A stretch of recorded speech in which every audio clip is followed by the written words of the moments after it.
The live TV, सच सबसे आगे।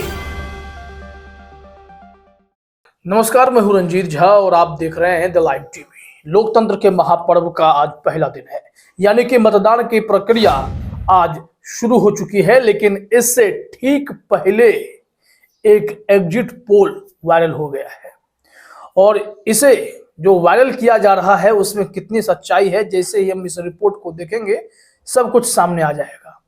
दावा यह किया जा रहा है कि एक्सिस माई इंडिया के हेड प्रदीप गुप्ता ने यह सर्वे जो है वो जारी किया था, लेकिन तुरंत ही डिलीट कर लिया। शायद गलती से लीक हो गया, ऐसा दावा किया जा रहा है सोशल मीडिया में। आप जरा अपने स्क्रीन पर पहले ये सारे final opinion poll vote share देख सकते हैं। ये 3-4 पन्नों की रिपोर्ट है और इसमें आंकड़े wise overall BJP, NDA, India, इन सारी चीजों को ये इन लोगों ने वर्गीकृत करके डिटेल रिपोर्ट इसमें डाल रखा है। फाइनल ओपिनियन पोल जिसे कहते हैं। अब इसमें जिस तरीके से यह रिपोर्ट आए हैं, सोशल मीडिया पर यह वायरल हो गया। क्या कहा जा रहा है यह समझने वाली बात है। एनडीए वर्सेस इंडिया, इसमें क्या कहा जा रहा है कि 44% वोट शेयर जो है वो एनडीए को है, लेकिन 43% इंडिया को है और 13% अन्य को मिला हुआ है। इसके हिसाब से लोग अब आंकड़े यह लगाने लगे कि बीजेपी की यहां बुरी हार हो रही है और इंडिया गठबंधन की जीत हो रही है। लेकिन जैसे जैसे इस सर्वे में हम आगे बढ़ते जाएंगे तो शायद यह पटाक्षेप भी हो जाएगा कि किसी की यह शरारत है, क्योंकि एक्सिस माई इंडिया के जो हेड हैं प्रदीप गुप्ता, उनका कहना है कि हमने ऐसा कुछ भी नहीं किया है। हम तो सीधे 1 जून को ही एग्जिट पोल दिखाएंगे और यह final opinion poll vote share के नाम से जो भी ट्रेंड्स सामने आ रहे हैं, जो यह चीजें वायरल हो रही हैं, इसे आप ऑथेंटिक ना माने। फिर हमें लगा कि नहीं, जिस तरीके से यह प्रिंट किया गया है, जिस तरीके से एक्सिस माई इंडिया के लेटर हेड पर ये सारी चीजें बहुत अच्छे से बना दी गई हैं, तो उसमें यह दावा तो लगता है कि भाई कुछ तो बात होगी। वो हम दिखाते हैं आपको। यह तो पहला पन्ना बस देख लीजिए, फिर जिन्होंने यह ट्वीट किया है उन्होंने क्या लिखा है वो भी बताते हैं। फिर बाकी के 3 पन्नों पर क्या है और खुद प्रदीप गुप्ता ने क्या जानकारी दी है यह भी जानना जरूरी है, क्योंकि मतदान की प्रक्रिया चल रही है। ऐसे में कोई भी झूठी जानकारी शेयर करना गलत है, ऐसी चीजें शेयर होनी भी नहीं चाहिए। यहां देखिए क्या लिखा गया है कि आईएनसी को 26% वोट शेयर है, बीजेपी को 37% है, वाईएसआरसीपी को 2.3% है, डीएमके को 2.3% है, शिवसेना यूबीटी को 1.65% है, टीडीपी को 1.83% है। इस तरीके से सबके बारे में सबके वोट शेयर की हिस्सेदारी बता दी गई है। और ओवरऑल में जो इंडिया के साथ अलायंस है 43%, एनडीए के पास 44%, अदर्स के पास 13%।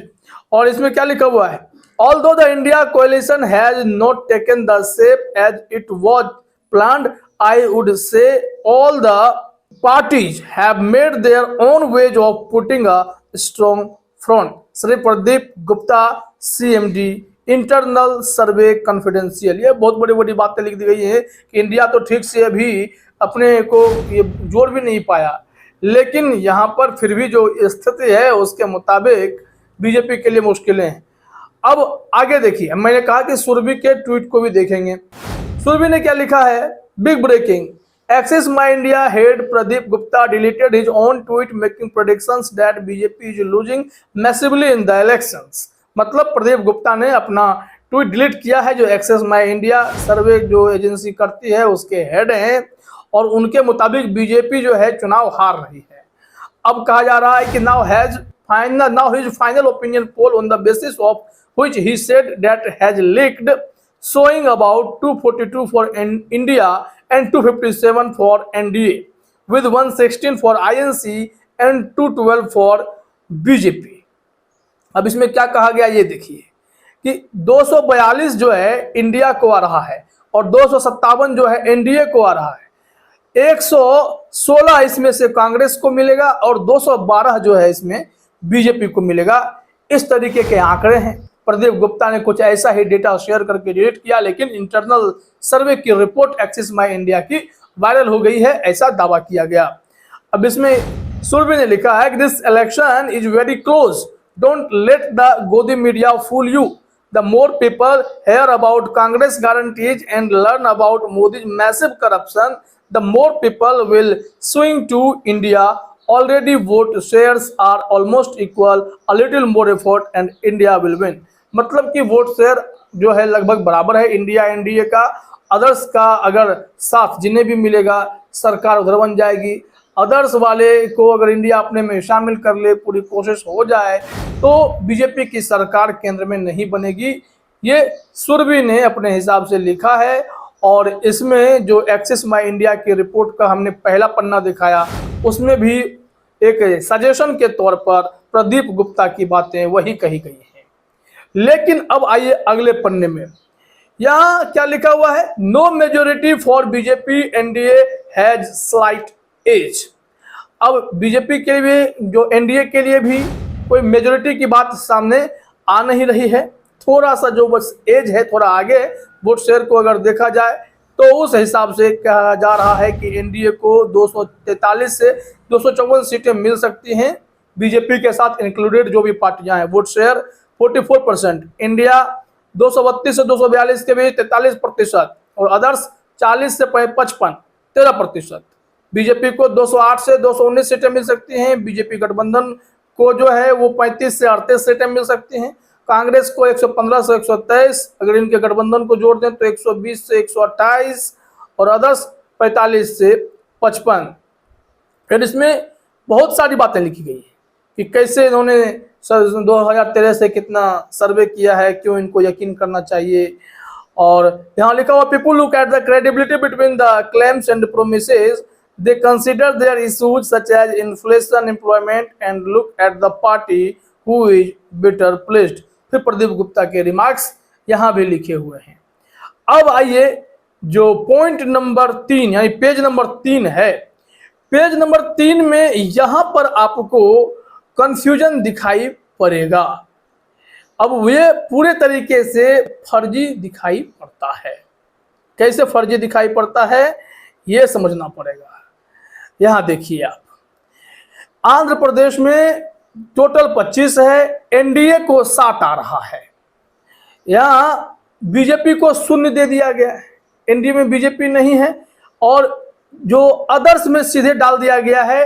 अब एनडीए के जो सहयोगी होंगे उनको अदर्स में डाल दिया, किनको अदर्स में डाल दिया ये क्लियर नहीं है। यहाँ 15 मिल गया है।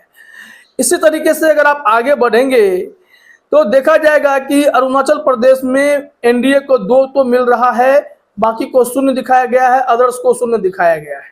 लेकिन यहाँ पर जब नजर पड़ी हमारी, सीधे आगे हम कर्नाटका पर देखिए, हिमाचल प्रदेश झारखंड के नीचे कर्नाटका का है, इसमें 28 टोटल है, जिसमें एनडीए को 11 तो है लेकिन बीजेपी को 14 मिल रहे हैं। अब ये आंकड़े अपने आप में हैरान कर देने वाले हैं कि भाई किस तरीके का यह समीकरण है, किसने छापा है यह इस तरीके से तो फर्जी साबित हो रहा है। तब इस पन्ने पर आकर हमें लगा कि भाई कुछ तो गड़बड़ी है। यहाँ एकदम क्लियर हो जाता है कि मामला कहीं ना कहीं गड़बड़ है। अब देखिए, अगर समीकरणों को अगर आप जोड़ेंगे घटाएंगे तो कई इसमें अंक जो हैं गलत फीड किए गए हैं। अब इसलिए डिलीट कर दिया गया, या फिर किसी ने बहुत प्रेम से बैठकर इसे एडिट करके गलत सलत तरीके से जोड़ घटाव कर लिया है। ये हैरान करने वाली बात है।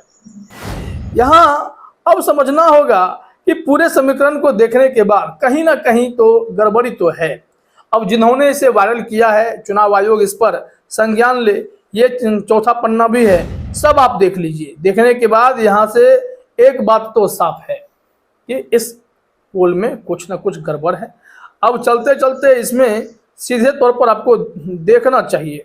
और यहाँ पर बाद में सुरभि ने भी कह दिया, इस ट्वीट में मैं देख रहा हूँ कि यह एक तथाकथित जो है सर्वे है, वायरल है, और इसकी कोई ऑथेंटिसिटी नहीं है। एक्सिस माई इंडिया को टैग करके लिख दिया गया है।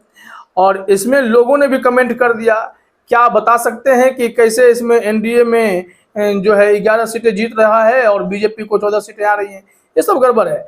अब देखिए एक्सिस माई इंडिया का प्रेस रिलीज जारी हुआ और इसमें यह क्या लिखा गया है यह भी देख लीजिए। वो भी पुराना है, ये 3 अप्रैल को ही इन्होंने खंडन किया था कि आगामी 2024 के भारतीय आम चुनाव के संबंध में श्री प्रदीप गुप्ता एक्सिस माई इंडिया के नाम का उपयोग कर जो ओपिनियन पोल प्रकाशित किए जा रहे हैं वह पूर्णतः असत्य भ्रामक हैं। आप सभी को यह सूचित किया जाता है कि एक्सिस माई इंडिया कभी और किसी की भी प्रकार का चुनाव पूर्ण ओपिनियन पोल प्रकाशित नहीं करता। हम चुनाव के बाद 1 जून को शाम 6:30 बजे ECI दिशा निर्देशों के अनुसार ही एग्जिट पोल प्रकाशित करेंगे। तो कुल मिलाकर यह खबर फर्जी नजर आती है। इस वजह से ऐसे खबरों पर यकीन ना करें और फर्जीवाड़े से सावधान रहें, नहीं तो चुनाव आयोग इस वक्त बहुत सख्त होगा, कार्रवाई कर देगा। फिलहाल इस वीडियो में इतना ही। आप सभी का हमसे जोड़ने के लिए बहुत बहुत धन्यवाद। द लाइव टीवी, सच सबसे आगे।